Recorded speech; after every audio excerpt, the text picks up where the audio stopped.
Right, so today I'm going to talk about the Vauxhall Insignia and why you should consider it as your next car. So let's get into it. So the Vauxhall Insignia was released in 2008. It was a replacement for the woeful Vauxhall Vectra. It was a car that really, do you even remember it? Because no one does. It was something that was just designed to fulfill the sector. It didn't even fulfill it, it was a thing that was created just to fill a gap in. You know, here's a saloon car done. Tick, on to the next one. However, things changed when the Astra H came out, which I'll show you here. Astra H. Back in like 2004, 2007, around that sort of time. Now, as you can see, it's quite a striking car.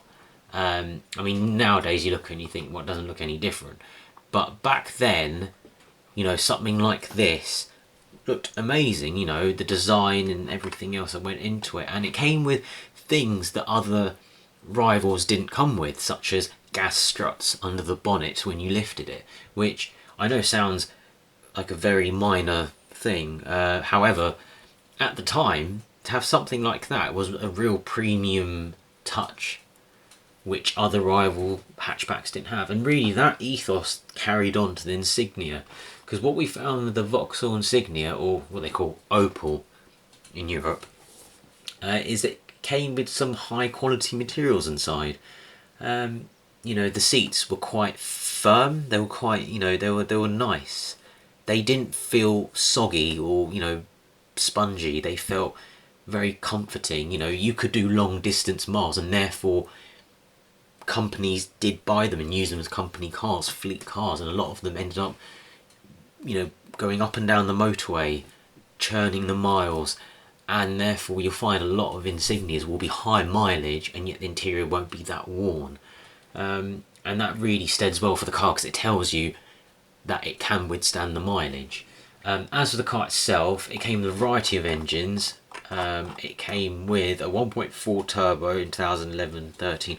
Don't go for that, it's a bit gutless. Yes, it has the turbo, but in terms of getting going, it's a bit, 1.6, again, I've tried to avoid it. You want to go for the 1.8 VVT, which is the 4-cylinder petrol. It's the same one they put in that Astra H I just showed. And the 2-litre turbo. Those are the two I would go for if you're going for petrol. Obviously, the turbo being a turbo, more likely to go wrong. However, with, turbo going wrong, but I don't think that's on the list of things to go wrong with this car in particular, which I'll get into in a bit because there are a few things you need to look out for. It also came out with a 2.8 litre turbo V6, which came in the VXR, which is a lovely engine, I have to admit. It's not the most powerful, but it has, basically it sounds good. And it's one of those engines you don't realise how good they are. You yearn after them now.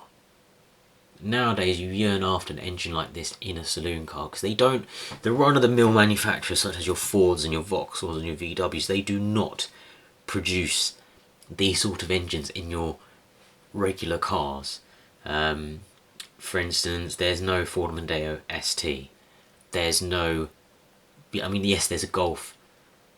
There's no Passat R30, was it R36 they made back in the day? There's no, V6. There's no 5-cylinder equivalent in those cars. You have to go for the German rival, the German cars, the next level, your M3s, etc. And that's quite a big gap between them. Anyway, I digress. I'm going into way too much detail about that. So they came petrols, diesels. They came with a 2-litre CDTI. Again, 4-cylinder. Not the most refined of diesels. Not the worst. Not the most reliable. Not the least reliable. Sort of in the middle. Now, thing to bear in mind with all these engines, they're not very economical. They're not the most economical. They're not the worst, but they're not the most. But in terms of actual, how long these engines will last, they're pretty good. And as a car, as a whole, it's a pretty good car. It's one of those cars that's quite surprising because whilst people look at it and say, sat in it or drove it, it doesn't really have any redeeming features as such. As a whole package, it does the job. And that is what some people just want from a car. They don't want, compared to its rival, let's say, the Ford Mondeo, they don't want that really good handling. They don't want, you know, extremely fast car or extremely luxurious or extremely economical. They just want something that sort of hits a bit of everything. And you know, this car comes with a massive boot. It is huge. And the legroom is fantastic in the back. It really is. I've had no qualms at all sitting in the back of an Insignia. The only thing I would consider is if you're like 6'2" maybe or above, the sloping roof at the back, which, hang on, let me try find Insignia. The sloping roof here at the back can cause some issues certain people in terms of headroom. However, short journeys is not a problem. I mean, if you start getting like a 2-hour journey more, you may get an issue or two, but that's only if you're tall. In terms of size, we're talking between a BMW 3 Series and a BMW 5 Series, so we're talking about a considerably big car. But in terms of refinement, obviously it's nowhere near that sort of 5 Series level. It came with a 5-star NCAT rating. It won What Car of the Year. And, you know, the simple things like the interior, the buttons. Yes, there are a lot of buttons in the interior. And I will show you inside here. Right, there's a lovely red colour we've got here. Scarf. Ignore, look, this is just an example I'm trying to show you. Oh, there's no examples of interior. Happens to be the one I pick, funnily enough. But since I'm on this search, I might as well say, you know, there's a reason why I've picked this. You know, because the range of cars that are available at this price point, under 5k, there's a plethora of cars available, and you're not limited to just one or two. But as you can see, this one comes with a wood trim. Some people's taste, perhaps, others may not agree.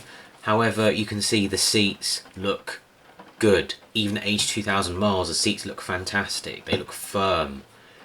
Yes, there are a lot of buttons. You can see there's lots of buttons, and if we go into here again, look, you can see it's a button fest. Many buttons, many buttons. However, they're all high quality. You know, they're hard wearing and they will last, but they still feel premium. Now, there are some bad qualities to this car, which I will get onto. The first amongst which is the DPF. If you get the diesel car, it tends to be a lot of diesels these days, they come with a diesel particulate filter, you know, DPF. And they do get clogged up. With this car in particular, they tend to get clogged up more so than I'd say others. So just make sure when you do go out to buy one, you look to see, you ask them, you find out what sort of driving habits.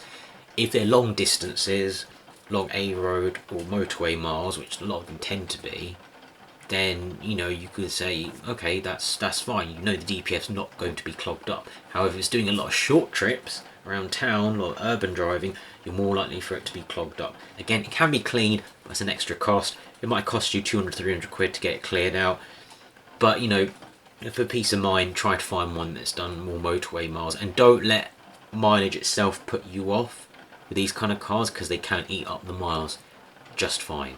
It's the stuff like your, you know, the consumables. As long as they've had their oil changes and the consumables have been changed, you know, your brakes, your suspension parts, etc., you're fine.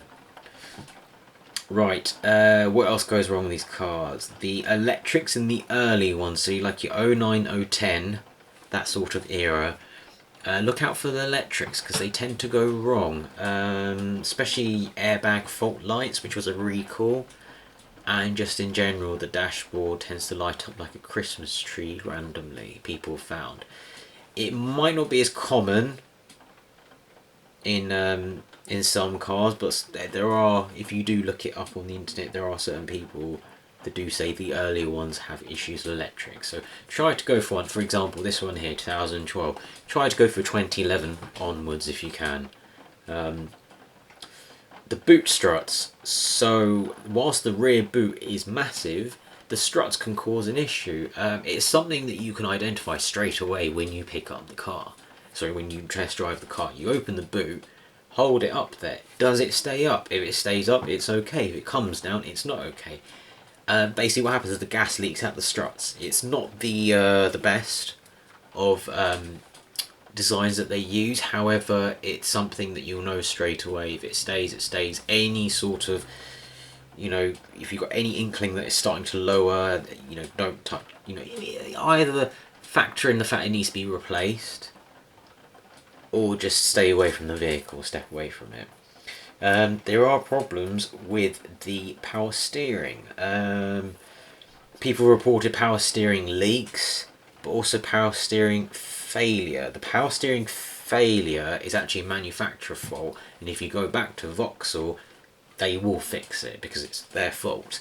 The power steering leaks, people found that sometimes it just leaks a bit of fluid and the steering gets slightly heavier. Again, it can be fixed. It's not something they're going to do free of charge. You will have to pay for it. However, you know, just make sure that there's no oddness in the steering doesn't feel harsh, there's no knocks, nothing like that. There's also a problem with the brakes, the rear brakes, they're binding. What you'll find is if you do any sort of slightly heavy or repeated braking, you might find that you get a grinding noise. It's basically a strange noise that you get, and therefore it's something to look out for with that car. Now, on the whole, I'd say it's a brilliant car to go for because it has a range of engines, it has a range of different trim levels. Yes, it's not the most exhilarating or exciting of cars. However, I would say as a family car, if you want something that does the miles and works, you know, I would say go for it. It's you know, it does the job, and I don't see, there's no shame in getting a car like this. And the brilliant thing getting a car like this is that no one really cares, if that makes sense in a positive way. You can drive this thing around and it's not offensive, it's not showy, it's not, you know, people won't spit on your car, people won't chuck stuff on your car or scratch it, etc. You know, basic vandalism in general will be very, very low because people don't really aspire to these cars. I know this whole thing about aspiring to having a nice badge, having a nice car, etc.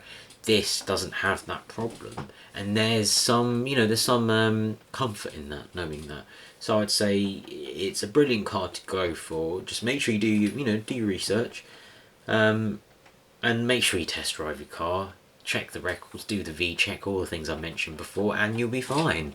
So yeah, let me know what you think. If there's anything else you want me to go through, any criticism, please like, subscribe, comment, you know, negative comments, positive, whatever you want, just let me know. And I'll see you next time.